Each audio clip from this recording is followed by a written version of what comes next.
नमस्कार, स्वागत है आपका। शुरुआत करते हैं बड़ी खबर के साथ। 10 मार्च के रिजल्ट से पहले कांग्रेस में भी एक्टिविटी तेज हो गई है। कांग्रेस में मीटिंग्स का दौर चल रहा है। कांग्रेस के प्रभारी देवेंद्र यादव के साथ ही ऑब्जर्वर बनाकर भेजे गए दीपेंद्र हुड्डा भी देहरादून में मौजूद हैं और एक प्राइवेट होटल में बड़ी बैठक हुई। बैठक में कांग्रेस कैंपेन कमेटी के चेयरमैन हरीश रावत, नेता विपक्ष प्रीतम सिंह, प्रदेश अध्यक्ष गणेश गोदियाल के अलावा सह प्रभारी दीपिका पांडे और राजेश धर्माड़ी और सीनियर नेता यशपाल आर्या भी शामिल हुए। कांग्रेस नेताओं के बीच में कई दौर की बातचीत हुई है। कांग्रेस नेताओं को भरोसा है कि राज्य में उनकी सरकार बनने जा रही है। वहीं कल कांग्रेस नेता और छत्तीसगढ़ के मुख्यमंत्री भूपेश बघेल भी देहरादून पहुंच रहे हैं, जो कि काउंटिंग तक दून में ही मौजूद रहेंगे और सरकार बनने या फिर कुछ कम पड़ने की सूरत में बड़ी भूमिका अदा कर सकते हैं। बड़ी खबर, बड़ा अपडेट ये कि कांग्रेस में भी एक्टिविटी तेज हो गई है। बैठकों का दौर चल रहा है। भूपेश बघेल भी पहुंचेंगे और बैठकों के सिलसिले को आगे बढ़ाएंगे। अगर मगर की स्थिति में सरकार कैसे बनाई जाए वो सुनिश्चित करेंगे। दीपेंद्र हुड्डा को आप तस्वीरों में देख सकते हैं, जो कि बैठकों में शामिल हो रहे हैं। हरीश रावत भी और साथ ही साथ प्रीतम सिंह, इसके अलावा गणेश गोदियाल भी इस बैठक में शिरकत कर रहे हैं। मकसद यही है कि परिणाम के बाद की स्थितियों पर चर्चा की जाए। रिजल्ट से पहले कांग्रेस में बैठकों का सिलसिला शुरू हुआ। हमारे साथ कांग्रेस के प्रदेश प्रभारी देवेंद्र यादव है। सर, आपने बैठकें की और खासतौर पे जहां डिस्ट्रिक्ट में काउंटिंग होगी वहां पर ड्यूटीज लगाने की बात हुई। हाँ, निश्चित ही हमारे ऑल इंडिया कांग्रेस कमेटी के जो हमारे साथी पिछले काफ़ी समय से लगभग 2-3 महीने से लगातार यहाँ पर काम कर रहे हैं और कहते हैं ना, फसल अब तैयार है तो उसका चौकीदारा करना भी बहुत ज़रूरी है। तो लिहाजा हमने हमारे साथियों को यहाँ पर इनवाइट किया था और जो काउंटिंग से पहले की कुछ तैयारियां हैं, काउंटिंग के बाद हमें किस तरीके से हमारा आचरण होगा, वो किस तरीके की कार्रवाई हमें करने की ज़रूरत है, उन सभी से हमने उनसे सलाह भी ली है और उनको कुछ डायरेक्शंस उस बारे में दी हैं। एक डर ऐसा भी है कि अगर थोड़ा नंबर्स कम रहते हैं, 36 तक नहीं पहुंचते, उस सूरत में विधायक छोड़ के कहीं बीजेपी के पक्ष में चले जाएं, जिस तरह कैलाश विजयवर्गीय यहाँ पर मौजूद है, इस बात का डर भी है। देखिए, भारतीय जनता पार्टी ने लोकतंत्र का मजाक बनाकर रखा है और ये बात हम पूरी तरीके से, चाहे वो गोवा की बात हो, चाहे अन्य कई स्टेट्स, चाहे यहाँ तक कि हम उत्तराखंड की बात करें, जिस तरीके की डिफेक्शन करने की कोशिश पहले की है, उन्होंने अटेम्प्ट किया था, तो उन सभी चीज़ों को से आगाह और रहते हुए हमने अपनी रणनीति तैयार की है और मुझे पूरा विश्वास है जो उत्तराखंड की जनता ने जो जिसको भी वो मैंडेट देंगे वो ही अब सरकार बनाएगी। उसमें कांग्रेस मजबूती के साथ, क्योंकि कांग्रेस लगातार लोगों की सेवा करती रही, लोगों की आवाज़ बनकर उभरती रही। पिछले 5 साल जिस तरीके का राज भारतीय जनता पार्टी ने इस उत्तराखंड में किया है, निश्चित ही लोगों ने परेशान होकर, दुखी होकर कांग्रेस में आस्था जताने का काम किया है और उनकी जो विश्वास है उनके ऊपर खरा उतरने का काम कांग्रेस करेगी। रणनीति आपकी कब तक के लिए, जब तक कि शपथ ग्रहण नहीं हो जाता तब तक के लिए, या जिस दिन रिजल्ट आएगा उस दिन के लिए, वो रणनीति मतलब यहाँ से बाहर ले जाने की रणनीति भी है या सबको साथ? देखिए, जो भी समय के हिसाब से कुछ निर्णय लेने होंगे उनके लिए हम तैयार हैं। कहने का तात्पर्य यह है कि एक मजबूत सरकार लोगों ने चुनने का जो हमें मैंडेट देने के काम करेंगे, तो वो एक मजबूत सरकार हम बनाकर उत्तराखंड को देने का काम। भूपेश बघेल के यहाँ पर आने का मतलब उनका एक वृद्ध एक एक्सपीरियंस है उत्तराखंड में भी लगातार वो दौरा करते रहे हैं। छत्तीसगढ़ में उन्होंने एक अच्छा नया मॉडल ना सिर्फ गवर्नेंस का बल्कि मैनेजमेंट का भी दिया है, तो कहीं ना कहीं उनका भी एक्सपीरियंस का हम उत्तराखंड में फायदा लेंगे। 10 मार्च को एक अच्छे नतीजे की उम्मीद, एक मजबूत सरकार बनाएगी कांग्रेस। निश्चित ही जो लोगों के जिस तरीके का हमने माहौल पूरे चुनाव के दौरान देखा है, निश्चित ही कांग्रेस की सरकार बनेगी और मजबूत सरकार बनेगी। तो ये कांग्रेस के प्रदेश प्रभारी देवेंद्र यादव, जिनका साफ तौर पे कहना है कि पूरा मैनेजमेंट उन्होंने तैयार किया है, जब रिजल्ट आएगा रिजल्ट के हिसाब से क्या फैसले लेने हैं, और रणनीति अभी वो ओपन नहीं कर रहे, लेकिन 10 मार्च के नतीजे तय करेंगे कि कांग्रेस की आगे की रणनीति क्या होगी। कैमरा पर्सन राकेश रावत के साथ दीपांकर भट्ट, न्यूज़ 18 देहरादून। एक तरफ कांग्रेस में बैठकों का दौर जारी है तो बीजेपी की तरफ से कैलाश विजयवर्गीय ने मोर्चा संभाल लिया है। सीएम धामी ने एक बार फिर से कहा है कि बीजेपी की सरकार आ रही है और 60 पार की सीटों के साथ सरकार बनने वाली है।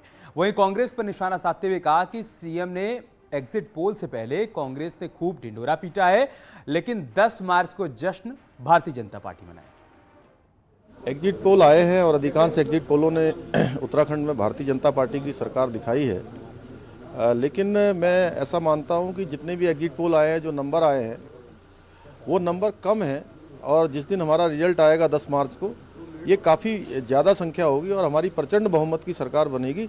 इसको लेकर मैं आश्वस्त हूँ। हमारे कार्यकर्ताओं ने बहुत अच्छा काम किया है, हमारे पन्ना प्रमुखों ने काम किया है, हमारे बूथ अध्यक्षों ने काम किया है, हमारी सब इकाइयों ने खूब मेहनत की है, खूब परिश्रम किया है। उत्तराखंड की जनता ने हमें आशीर्वाद दिया है।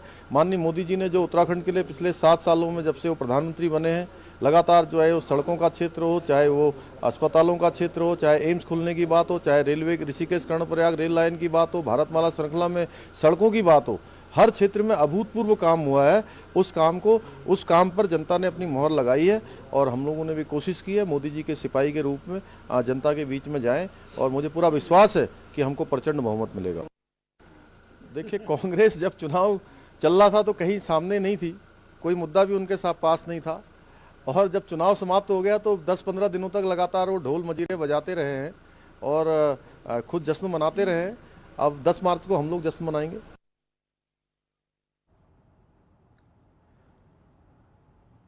सीएम पुष्कर सिंह धामी का मंदिरों के दर्शन करने का सिलसिला भी जारी है।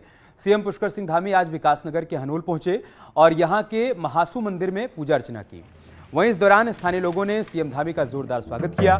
सीएम ने जीत की कामना की और लोगों के साथ ही प्रदेश की सुख समृद्धि की कामना की।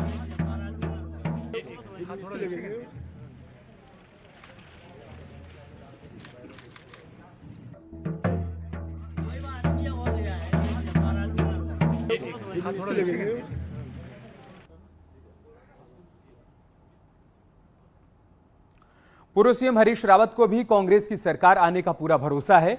हरीश रावत ने हालांकि एग्जिट पोल के आंकड़ों पर टिप्पणी से इनकार कर दिया है, लेकिन साफ कहा है कि राज्य में कांग्रेस की सरकार बन रही है।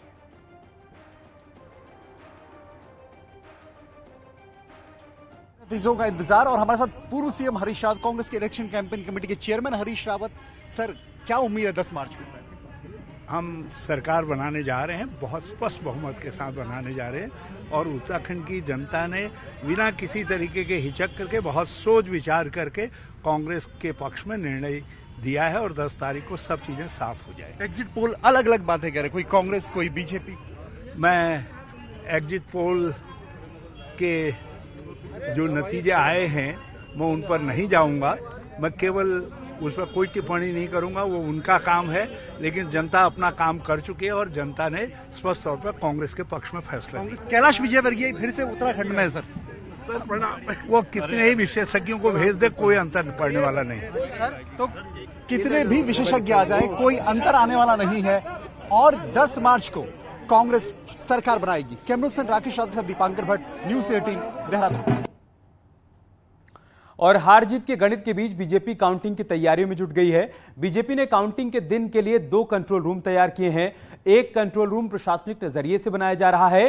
प्रदेश भर में कहीं भी काउंटिंग के दौरान किसी गड़बड़ी पर कंट्रोल रूम में बैठे पदाधिकारी चुनाव आयोग और काउंटिंग सेंटर पर मौजूद एजेंट के संपर्क में रहेंगे। तो दूसरे कंट्रोल रूम में पार्टी नेता और प्रदेश प्रवक्ता भी मौजूद रहेंगे जो मीडिया इंटरेक्शन करेंगे। इससे पहले सोमवार को बीजेपी कैंडिडेट और पदाधिकारियों के साथ काउंटिंग को लेकर मीटिंग भी हो चुकी है। बुधवार को बीजेपी प्रदेश भर के अपने पोलिंग एजेंट को वर्चुअल मीटिंग के जरिए आवश्यक टिप्स भी देगी। भारतीय जनता पार्टी ने प्रदेश स्तर पर, जिला स्तर पर और विधानसभाओं के स्तर पर, ये 3 स्तरों पर अलग अलग तैयारियां की हैं। उनको लेकर के सबसे पहले जो हमारे काउंटिंग एजेंट हैं उनकी एक वर्चुअल, कल गढ़वाल मंडल की और कुमाऊं मंडल की 2 वर्चुअल बैठकें होंगी, जिसमें किस प्रकार से क्या क्या सावधानी हमने रखनी है और जो काउंटिंग जब होगी तो किन किन बातों का ध्यान रखना, जो उसकी बारीकियां हैं, जो उसकी तकनीकियां हैं, उनकी जानकारी हमारे विशेषज्ञ गढ़वाल और कुमाऊं मंडल के अपने जो मतगणना अभिकर्ता है उनको देंगे। और मतगणना के बाद विजय जुलूस पर चुनाव आयोग ने पूरी तरीके से प्रतिबंध लगा दिया है। अगर कोई प्रत्याशी जुलूस निकालते हुए पाया गया तो उस पर कार्रवाई की जाएगी। वहीं मतगणना को लेकर भी गाइडलाइंस जारी कर दी गई हैं। मतगणना टेबलों के पास पहले घेरे में सीआईएसएफ के जवान तैनात रहेंगे, इसके बाद दूसरे घेरे में पीएसी बल रहेगा। मतगणना स्थल के बाहर सिविल पुलिस के जवान भी सुरक्षा व्यवस्था में मुस्तैद रहेंगे। मतगणना स्थल के पास जीत का जश्न जैसे ही पटाखे और अबीर गुलाल उड़ाने पर रोक लगा दी गई है। मतगणना प्रक्रिया प्रभावित करने या फिर कानून व्यवस्था भंग करने वाले लोगों के खिलाफ कार्रवाई भी की जाएगी। काउंटिंग के दौरान हमारी पूर्ववत व्यवस्थाएं होती थी, वो सारी व्यवस्थाएं इन प्लेस हैं। जो भी माननीय चुनाव आयोग के निर्देश हैं उसके अनुरूप कार्रवाई की गई है। जिन लोगों को जहां तक का पास मिलना अलाउड होता है जितनी संख्या में, वो सब आरओज वगैरह ने जारी किए हैं, उसी के अनुरूप ही लोगों की एंट्री दी जाएगी। उसके अलावा किसी को मतगणना स्थल के आसपास नहीं जो है बैठने या आसपास नहीं आने दिया जाएगा। पौड़ी जनपद की 6 विधानसभा सीटों की जीजीआईसी पौड़ी में होने वाली मतगणना के मद्देनजर जिला निर्वाचन अधिकारी और एसएसपी ने व्यवस्थाओं का जायजा लिया। काउंटिंग सेंटर को लेकर डीएम ने आवश्यक इंतजामों को दुरुस्त करने के निर्देश भी दिए। दूसरी तरफ एसएसपी ने भी पुलिसकर्मियों की बैठक को लेकर उन्हें मुस्तैदी से ड्यूटी करने के लिए कहा है। मुताबिक है उसके दृष्टिगत सभी तैयारियां हमारी संपूर्ण हो गई हैं और उसके साथ साथ में मतगणना स्थल पर 6 विधानसभा काउंटिंग सुनिश्चित किया जाएगा। इस बार काउंटिंग में ईवीएम काउंटिंग रूप से उत्तरकाशी की 3 विधानसभा में 10 मार्च को होने वाली मतगणना को लेकर पूरी तैयारियां मुकम्मल हो चुकी हैं। आज डीएम और एसपी ने मतगणना स्थल का निरीक्षण किया। डीएम और एसपी ने बताया कि पुरोला गंगोत्री विधानसभा में मतगणना को लेकर 12 टेबल बनाई गई हैं।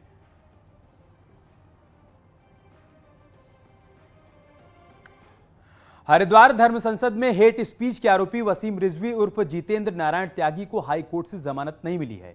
हाई कोर्ट ने इसे गंभीर अपराध मानते हुए वसीम रिजवी की जमानत याचिका को खारिज कर दिया।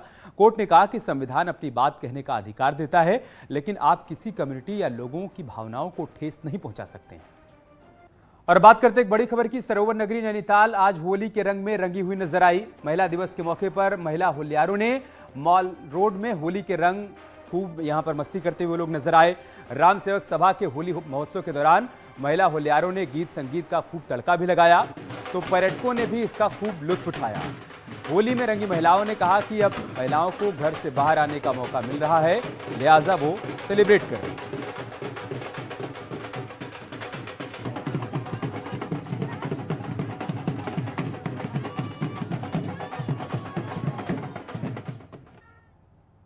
रुक रहे एक छोटे से ब्रेक के लिए, जल्द लौटेंगे कुछ और खबरों के साथ।